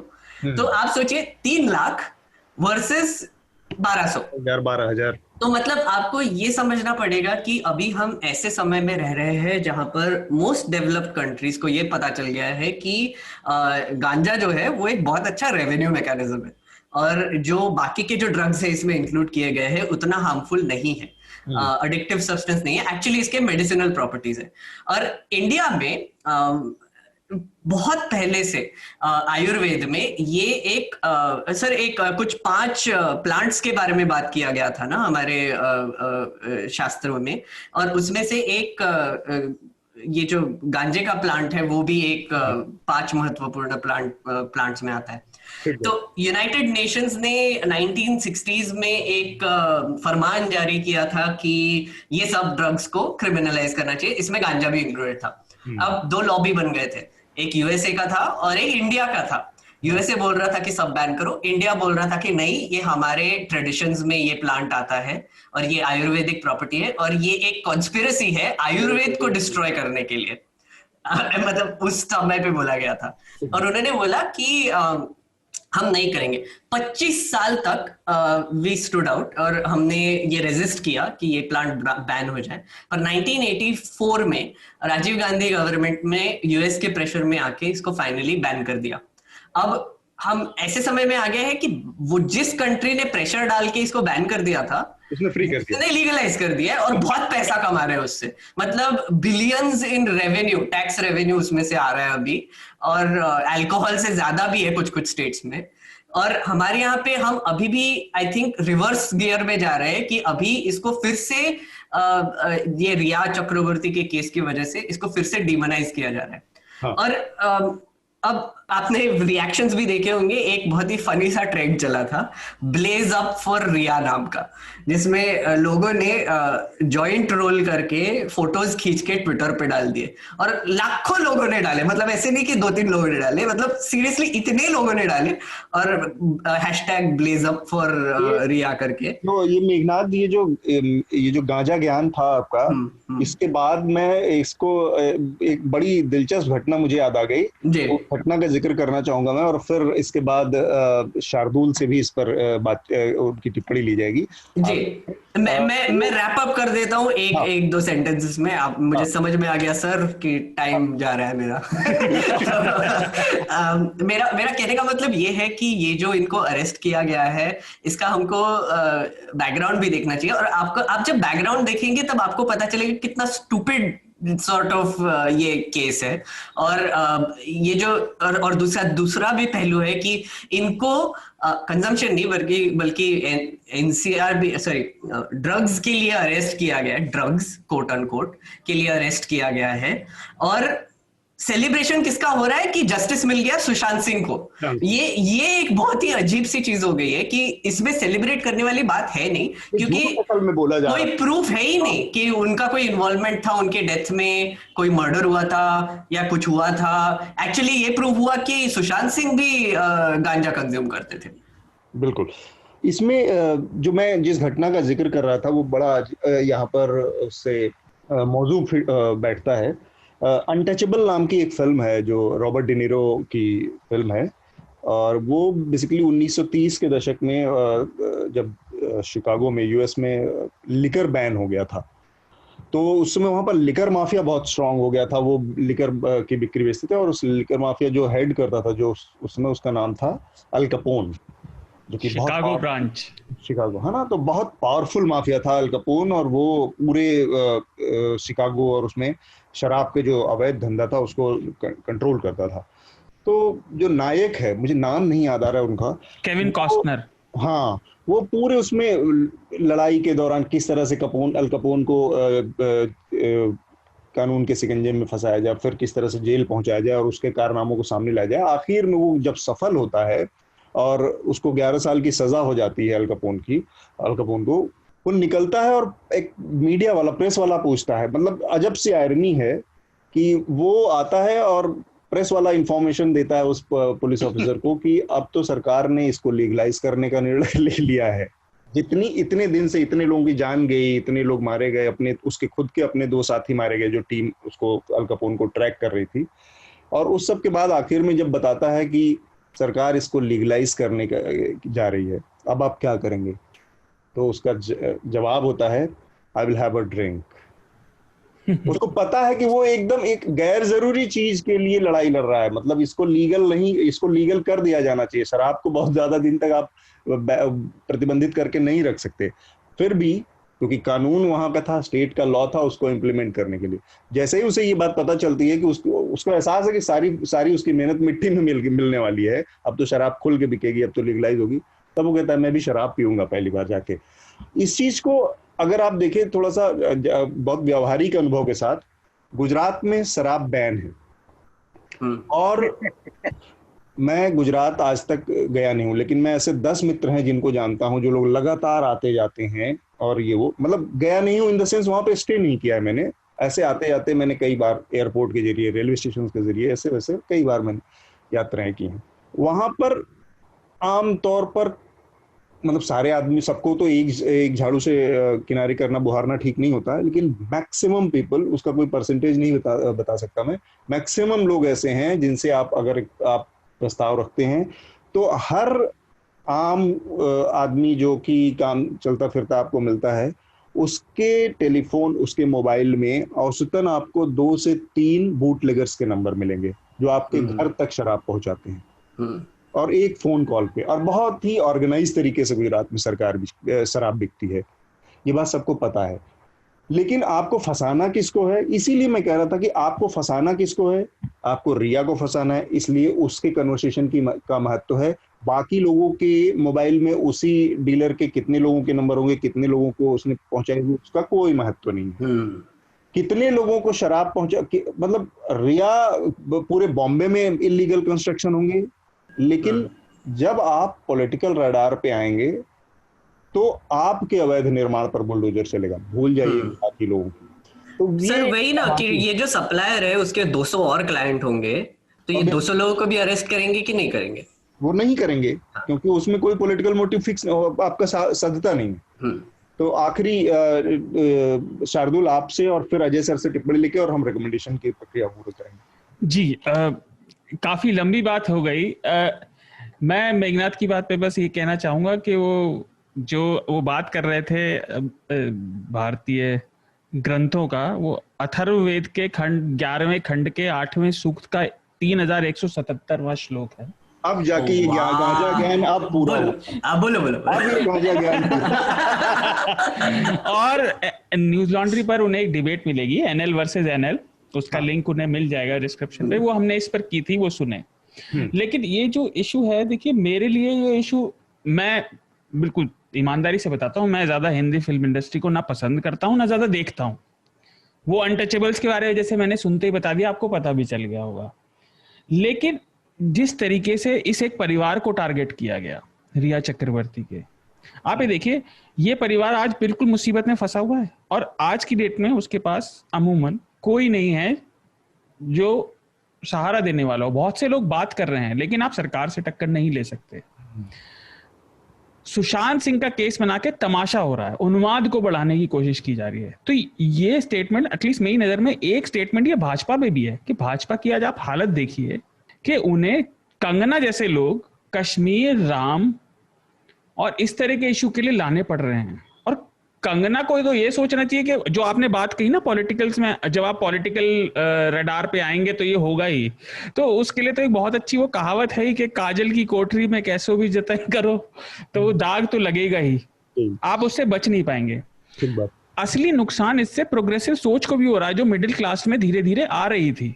आप देखिए, हमारी इकोनॉमी ने हिट किया, हम 30-40 साल पहले पहुंच गए। 30-40 साल पहले कितने अपर मिडिल क्लास के लोग उत्तर भारत के लड़कों से या लड़कियों से अपने घर के बच्चों को ज्यादा मिलने देते थे? नहीं मिलने देते थे।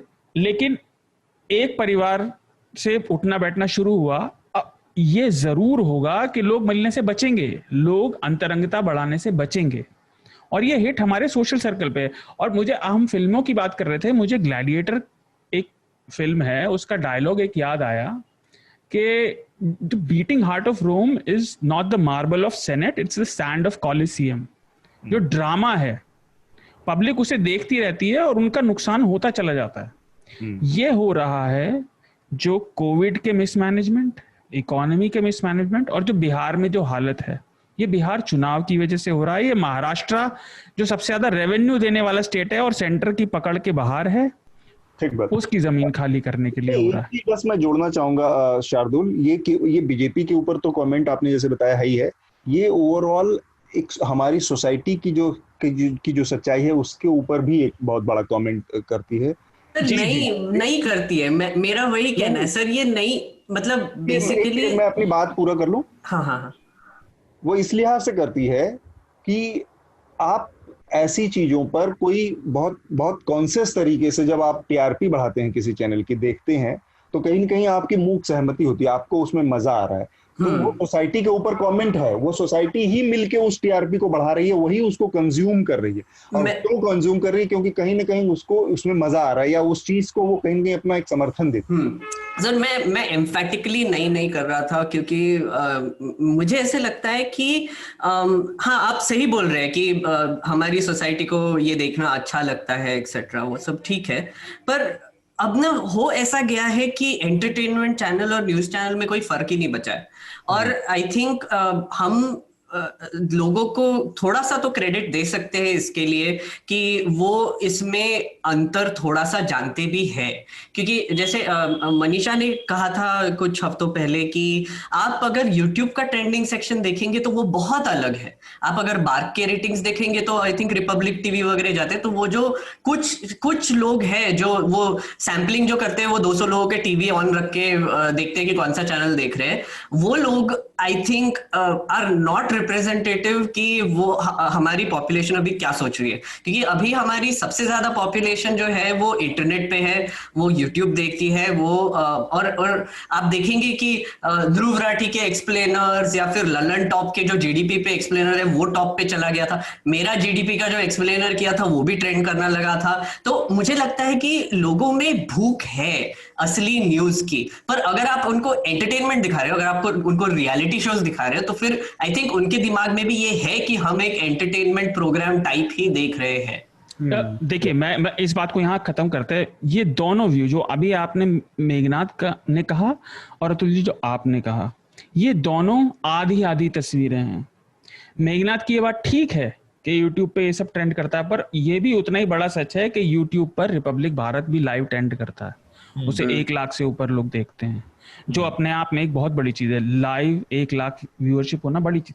तो इसके अलावा मैं एक और चीज है शार्दुल, मेघनाथ, कि ये एल्गोरिथम डिपेंड बेस्ड चीजें हैं। आपके चीज पे जो चीज, आपके कंटेंट को जो लोग तारीफ कर रहे हैं, जरूरी नहीं कि वो उस सेक्शन तक को भी पहुंच रहा है जो कि आपको नहीं देख रहे, आपको आप सहमत नहीं है। तो एल्गोरिदम इसमें बहुत बड़ी चीज है। हमारे फेसबुक कितने लोगों तक पहुंचते हैं, पोस्ट पहुंचते हैं, उसकी लिमिट वो लोगों ने ऐसा एल्गोरिदम लगा रखा है कि कितने भी राइट विंगर्स हैं वो हमारी फ्रेंड लिस्ट में, लेकिन उनको दिखती ही नहीं, हमें उनकी फीड नहीं दिखती।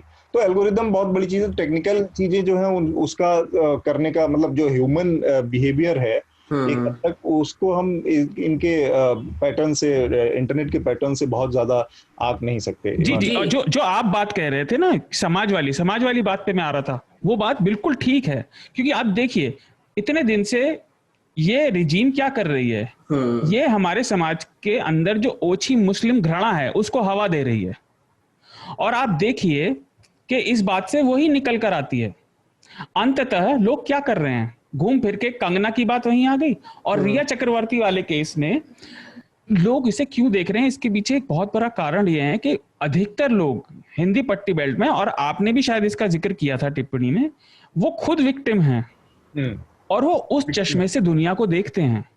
और उन्हें जब भी कोई ब्लेम करने को मिलता है अपने से ज्यादा ताकतवर, चाहे वो आर्थिक रूप से हो या राजनीतिक रूप से हो, उसके पीछे पड़ते हैं और वो उससे आइडेंटिफाई करते हैं, भले ही वो चीज सही ना हो, उनके लिए, अपने लिए भी नुकसानदायक हो। मैं ना, मुझे एक्चुअली ये सॉरी, मैं अतुल सर आपसे थोड़ा सा और डिसएग्री करना चाहूंगा यहाँ पर, क्योंकि मुझे ना, मैं ये सुनता आ रहा हूँ कि हमारी समाज ही ऐसा है एक्सेट्रा। आई मीन ये कमेंट्री है, आई मीन हमारे जहन में अब घुस गई है, पर ना ये थोड़ा सा मुझे मेरे लिए पर्सनली थोड़ा सा टायरिंग सा हो गया है। क्योंकि अगर मैं सोचता हूँ कि अगर हमारे न्यूज चैनल्स कुछ ढंग का दिखाया है, जैसे रवीश कुमार अभी अनएम्प्लॉयमेंट पे एक सीरीज कर रहे हैं, वो भी लोग देखते हैं और वो भी लोग सेंसिबल लोग ही देखते हैं। मेरे मम्मी पापा अभी एनडीटीवी देखने लगे क्योंकि उनको नहीं देखा जाता है चिल्लम चिल्ली, ये क्या, रिया चक्रवर्ती कौन है पता भी नहीं था, और ये क्या हो गया एक्सेट्रा, नहीं देखना है उनको। मैं मतलब मेरे anecdotal family, friends and family से ही मैं थोड़ा सा एक्सपीरियंस लेता हूँ कि पहले जो ये लोग रिपब्लिक देखते थे, टाइम्स नाउ देखते थे, जो भी रिपब्लिक भारत भी देखते थे और आज तक भी देखते थे, उन्होंने छोड़ दिया ये देखना। एक्चुअली लोगों ने तो टीवी बंद कर दिया है, कनेक्शन ही बंद कर दिया उनका। बोलते हैं कि अभी तो हॉटस्टार पे मैच आता है, उस पे ही देखेंगे, तो क्रोमकास्ट ले लिया है, इंटरनेट पे देखते हैं, लैपटॉप पे देखते हैं। पर अब मुझे लगता है सर कि ये जो समाज जो देख रहा है टीवी, वो कम होता जा रहा है, दिन भर दिन कम होता जा रहा है, और जितना ये इनको नॉनसेंस फेंकेंगे इन पे, वो उतना ही टायरिंग होता जाएगा, और फिर मुझे लगता है कि टीवी मरने वाला है अभी 5 साल में। टीवी मर जाएगा, लेकिन आपको क्या लगता है कि ट्विटर पे जो जनता है वो कोई बहुत सेन बिहेवियर करती है? नहीं नहीं, मैं ऐसे नहीं बोल रहा हूँ कि वो सेन है, पर मैं बोल रहा हूँ कि जो लोग बोलते हैं ना, जो लोग बोलते हैं वो बहुत जोरों से बोलते हैं और बहुत एक्सट्रीम्स में बोलते हैं। हाँ, वो ठीक। अजय जी से आखिरी टिप्पणी ले लें इस पूरे बहस पे। बहुत देर से वो हमारे दर्शक श्रोता बने हुए हैं। जी बताएं। मैं आपकी आखिरी टिप्पणी लेना चाह रहा था बस रिया और इस पूरे प्रकरण पर, जो हम लोगों ने बात की कि ये सोसाइटी के लेवल पे भी एक कमेंट्री है, पॉलिटिकल लेवल पे भी एक कमेंट्री है। नहीं, वो बात तो सही है, और हिपोक्रेसी है हमारी। जी, ये पाखंड तो है ही हमारा, और जिस तरीके से सामने आ रहा है। और मुझे लगता है कि रिया और कंगना के मामले में, कंगना का मामला अभी और गर्म होगा, और अभी और गर्म होगा। इसमें बहुत सारे लोग खुल के इंडस्ट्री के इन पे प्रेशर, अभी मेरी जो जानकारी है उसमें कल सरसंघ चालक या प्रचारक आए थे और उन्होंने इंडस्ट्री के कई निर्देशकों के साथ मीटिंग की है। सरसंघ चालक नहीं आए थे? सरसंघ चालक नहीं, सरसंघ के प्रचारक जो होते हैं वो सब। हाँ, तो वो प्रचारक आए थे और उन्होंने कोई मीटिंग की है निर्देशकों के साथ। हम अभी तक इसकी ये खबर मैंने नहीं देखी थी, अभी पुष्टि नहीं है इसकी। सरसंघ चालक का तो आज वैसे जन्मदिन है मोहन भागवत जी। नहीं, सरसंघ चालक मेरे मुझसे गलत निकलेगा। संघ के जो प्रचारक होते हैं उनमें से किसी व्यक्ति को यहाँ डिप्यूट किया गया था, जो जाइए आप निर्देशकों से मीटिंग कीजिए, और ये कोशिश लगातार उनकी चल रही है जी। और उनको एक मोहरे के तौर पर कंगना मिल गई है, एक जो वोकल है बहुत ज्यादा, और उनकी बातों को कह सकती हैं, तो वो बढ़ावा देंगे। विवेक उनके लिए बहुत बड़ी ताकत नहीं है, विवेक उनके जो लोग नहीं बन पा रहे हैं। संस्कार तो भारती से होगा कोई, संस्कार भारती विंग से होगा, आरएसएस की कोई एफिलिएट हो। आज बस ये क्या कहते, मैं एक चीज बस जानकारी छोटी सी देकर कि आज मोहन भागवत जी का जन्मदिन है, उनको जन्मदिन की बधाई देते हुए हम आज की चर्चा को रोकेंगे। आज ये चर्चा 11 सितंबर को 11 से 12 बजे के बीच में रिकॉर्ड हुई है, तो बहुत संभव है कि जब आप तक पहुंचे तो बीच में कुछ चीजें इसमें बदलाव हो चुका हो, कुछ अंतर आ गया हो। मेघनाथ, आपसे अपील जो हमारे श्रोताओं से करते हैं, एक बार अपील हो जाए और उसके बाद फिर हम रिकमेंडेशन कंप्लीट करेंगे। जी, श्रोताओं को मैंने जो बात शुरुआत में की थी पॉडकास्ट की, उस पर ही थोड़ा सा और मैं उनको अपील करना चाहूंगा कि हमको ये समझना पड़ेगा कि न्यूज़ एक बिजनेस है, और हम जब तक ये नहीं देखेंगे कि न्यूज़ एक बिजनेस है, तब तक हमको समझ में नहीं आएगा कि वो कैसे बिहेव कर रहे हैं। अभी ये जो मैंने बोला कि सुशांत सिंह राजपूत और रिया चक्रवर्ती का जो केस है, वो एक परफेक्ट एड पैकेज है आपके लिए एड्स देखने का एक जरिया है, एक व्हीकल है जैसे बोलते हैं।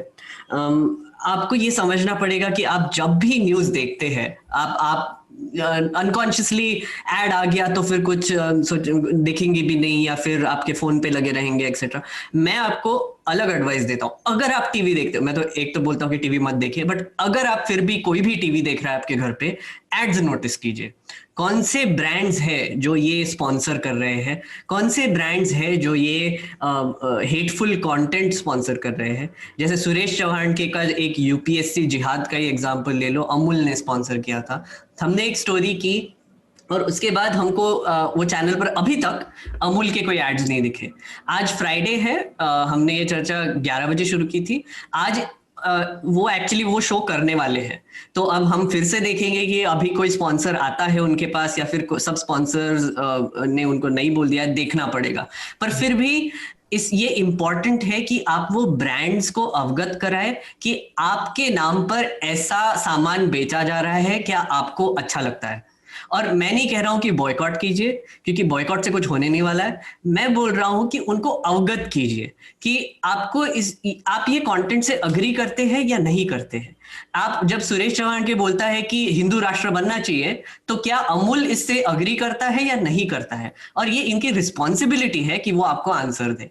और उसके अलावा इंडिपेंडेंट मीडिया को सपोर्ट कीजिए, क्योंकि हम ये सब कर पा रहे हैं, हम अमूल को बोल पा रहे हैं, हम रेनॉ को बोल पा रहे हैं, हम बड़े बड़े कंपनियों को कुछ के अगेंस्ट आर्टिकल्स लिख पा रहे हैं, क्योंकि हमको उनसे एड्स नहीं मिलते। और ये एक बहुत बड़ा पॉइंट है कि आपके पैसों से हम चलते हैं, आपके पैसों से हम चलते हैं, तो हम आप ही के लिए लॉयल रहेंगे और आप ही को सर्व करेंगे, आपके ही खर्च पर आजाद है खबरें। ठीक बात। रिकमेंडेशन की प्रक्रिया शुरू करते हैं। शार्दुल, सबसे पहले आपका रिकमेंडेशन। जी, मेरे 2 रिकमेंडेशन हैं। हम बात कर रहे थे कि नेता क्या कर रहे हैं और इन सब बातों पे सुदर्शन की बात जो उठाई, तो देखिए हमारी डेमोक्रेसी को क्या बनाया जा रहा है, और आने वाले आर्थिक संकट में लोगों में जब असहजता और बेबसी बढ़ेगी तो सामाजिक स्थिति बिगड़ने का भी डर है। तो इकोनॉमिस्ट का एक आर्टिकल है पिछले साल का, हाउ टू फिक्स डेमोक्रेसी, ये है मेरा रिकमेंडेशन। और दूसरा, आपने अल कपोन की बात की थी, तो एक सीरीज है, मैं भूल गया किस प्लेटफॉर्म पर है, बोर्ड वॉक एम्पायर। ये अल कपोन और इनके साथ जो न्यूयॉर्क में जो ये माफिया ये ऊपर कैसे आए थे और किसके अंडर आए थे, उसके ऊपर बहुत अच्छी सीरीज है। उसके आखिरी सीजन में ये सारे किरदार आते हैं। क्या सीरीज का क्या नाम है? Boardwalk empire. Boardwalk empire. Okay, ये 2 मेरे रिकमेंडेशन हैं। अजय जी, आपका रिकमेंडेशन? नेटफ्लिक्स पे एक शो आ रहा है, क्रैश लैंडिंग ऑन यू। अरे सर, ओके, कोरियन शो है, क्रॉस कंट्री लव स्टोरी वगैरह है। तो मुझे कई बार लगता है कि वो भारत पाकिस्तान जैसी बात हो रही है।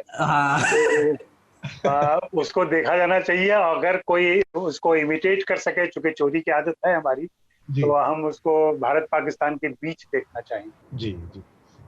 मेघनाथ, मेरा एक्चुअली सर ने एक रिकमेंडेशन चुरा लिया। मैं इसलिए हंस पड़ा थोड़ा सा, पर मैं एक और कोरियन शो रेकमेंड करना चाहूंगा। मैं एक शो है सिग्नल नाम का, क्राइम थ्रिलर है, और इसमें एक थोड़ा सा टाइम ट्रैवल का भी एलिमेंट इन्वॉल्व है। वो कोरियन शो है एक और, जरूर देखिए उसको, बेस्ट ड्रामा करके अवार्ड भी मिला था, नेटफ्लिक्स पर है। पर इसके अलावा मैं थोड़े से न्यूज लॉन्ड्री के रिकमेंडेशंस देना चाहूंगा। एक तो आई थिंक अतुल सर का एक इंटरव्यू है अजय लांबा के साथ, वो आप जरूर देखिए। आई थिंक अतुल सर उसके बारे में और बता सकते हैं। एक मनीषा ने एक आर्टिकल लिखा है रिपब्लिक पर, लिया तुमने? हाँ जी सर, मेरा वाला रिकमेंडेशन चुरा लिया। सब चुरा रहे रिकमेंडेशन। तो मनीषा का एक आर्टिकल है रिपब्लिक पर। रिपब्लिक में कुछ जर्नलिस्ट ने क्विट कर दिया है, और उस पर मनीषा ने काफी एक्स एम्प्लॉयज से भी बात किया है कि वहां पर एनवायरनमेंट कैसा है रिपब्लिक के अंदर। तो आपको एक ग्लिम्स दिखेगा कि अर्नब अपना एम्पायर कैसे चलाता है अपने वाइफ के साथ। बहुत ही उम्दा स्टोरी है, और बहुत ही रिसर्च करके मनीषा ने स्टोरी लिखी है। और एक्चुअली उस पर एक फॉलो अप पीस भी लिखा है, क्योंकि उस पर एक टिप्पणी आई थी कि आप इनको, ये जो एम्प्लॉयज इनको हीरो क्यों बना रहे हैं, क्योंकि रिपब्लिक में वो भी थे और उन्होंने भी काफी गंदी तरीके से रिपोर्टिंग की है। तो उस पर भी एक मनीषा ने फॉलो अप पीस भी किया है कि कुछ लोग अपनी आइडियलिज्म इतना आगे रखते हैं कि ये भूल जाते हैं कि कुछ लोग न्यूज चैनल ज्वाइन करते हैं क्योंकि वो एक जॉब है, उनको पैसा मिलता है, और जैसा कोई भी और जॉब है, वो कोई सोचते नहीं है कि कश्मीर में ह्यूमन राइट्स वायलेशन हो रहे हैं या नहीं हो रहे। वो भी जरूर पढ़िए, आपको एक अच्छा पर्सपेक्टिव मिल जाएगा। और एक रेकमेंडेशन मेरा है कि मैंने एक जीडीपी पर वीडियो किया है। आप एक्चुअली श्रोताओं ने हमको लिखा भी था कि आप जीडीपी पे कुछ कीजिए, तो मैंने कर दिया है। इंग्लिश में है, हालांकि आप प्लीज देखिए। उसमें एक्सप्लेन किया है कि ये जीडीपी जो ड्रॉप हुआ है, इसका आप पर क्या इफेक्ट होगा, तो वो जरूर देखिए। सब रिकमेंडेशन चुरा रहे हैं, मैं भी कोशिश करता हूँ चुराने की एक और देकर। हो सकता है अतुल जी का चुरा लूं। हमारे एक न्यूज लॉन्ड्री के ही साथी हैं अश्विन ने एक लेख लिखा है इस सब के बीच, जब ये सारा नौटंकी चल रही थी टीवी पर। नंदन और कादम्बिनी जो बहुत पुरानी पत्रिकाएं हैं हिंदी की, उनमें पत्रकारों की छटनी हुई है और लगभग बंद होने की कगार पर। और बहुत सारी नहीं, कादम्बिनी और नंदन को तो पूरी तरह बंद ही कर दिया हिंदुस्तान में। हाँ, वो मैं कह रहा हूँ बंद कर दिया गया है, पत्रकारों की छटनी हुई है, और भी कई ऐसी हैं जो खतरे में हैं। वो जानने के लिए इस लेख को पढ़ें। ठीक बात। मेरा इस हफ्ते का रिकमेंडेशन, एक तो मनीषा का जो आर्टिकल है वो आपको हिंदी में भी मिलेगा न्यूज लॉन्ड्री पर। किस तरह से जो रिपब्लिक टीवी के अंदर, रिपब्लिक भारत के अंदर जो कामकाज है वो उसके कर्मचारियों ने हमसे साझा किया है उस वर्किंग कल्चर के बारे में। इसके अलावा जिसका जिक्र से आज शुरू में हमने किया कि फिल्म इंडस्ट्री में आज जितना पोलराइजेशन, आज जितना साफ साफ बंटवारा पहले कभी नहीं दिखा, और लेकिन फिल्मी जो कलाकार हैं उनकी पॉलिटिकल अफिलिएशन लंबे समय से दिखती रही है, सुनील दत्त से लेकर और तमाम लोगों में। तो उसको ध्यान में रखते हुए एक किताब है रशीद किदवई की, वो नेता अभिनेता करके, उस किताब को मैं रिकमेंड करना, हालांकि मैंने शायद पहले भी उसको एक बार रिकमेंड किया था, उसको मैं रिकमेंड करना चाहूंगा क्योंकि वो फिल्मों के कलाकारों को के बारे में बताती है कि किस तरह से उनकी जो राजनीतिक जो धारणाएं थी या उनके जो झुकाव थे उसको कैसे पार्टियों ने उसके बावजूद वो मुख्य धारा के सिनेमा में बने रहे। आज की जो स्थिति है वो कैसे अलग है, कि जिसका अजय जी ने इशारा किया कि शायद आज के अब आगे आने वाले समय में कंगना ने उस मुकाम तक अपने को पहुंचा दिया कि उनका फिल्मी करियर डामाडोल है। तो ये इस बैलेंस को, इस चीज को क्यों नहीं, और ये शायद हमारे समय की भी एक सच्चाई है कि हर चीज में बहुत साफ साफ बंटवारा, जो नरेंद्र मोदी के बारे में वो एक आर्टिकल छपा था जिसके बारे में कहा गया था कि वो बहुत ही बंटवारे वाली फिगर, विभाजनकारी छवि है, आतिश तासीर का, आतिश तासीर में डिवाइडर इन चीफ, यस। तो वो जो छवि है वो हमारे दोस्ती में, हमारे दोस्ताने में, हमारे घर परिवार में, रिश्तेदारियों में, नातेदारियों में भी रिफ्लेक्ट हो रही है, वो फिल्म इंडस्ट्री में भी। तो हर चीज को ब्लैक एंड व्हाइट करके बंटवारे का जो मामला है वो आज कहीं इतना ज्यादा मुखर हो गया है। और हमने शुरुआत में चर्चा की थी कि हम चीन के जो ताज़ा हालात हैं भारत चीन सीमा पर और जो तनाव है उस पर भी बात करेंगे, लेकिन समय की कमी के चलते हम इस बार नहीं कर पाए। अगली बार हम इस पर विस्तार से बातचीत करने की कोशिश करेंगे। हम आज की चर्चा को बस यहीं पर रोकेंगे। आप सभी लोगों का चर्चा में शामिल होने के लिए बहुत बहुत शुक्रिया जी। एक बात कहना चाहूंगा हमारे श्रोताओं को, आप हमको लिखते रहिए contact@newslaundry.com पर, और हमको डीएम भी कर सकते हैं। आई थिंक अतुल सर आपका भी डीएम ओपन है, मेरा भी है, शार्दुल का भी है। प्लीज हमको लिखते रहिए। अच्छा लगता है जब हम आपकी राय सुनते हैं और फिर उनको एड्रेस कर पाते हैं अपने पॉडकास्ट पर।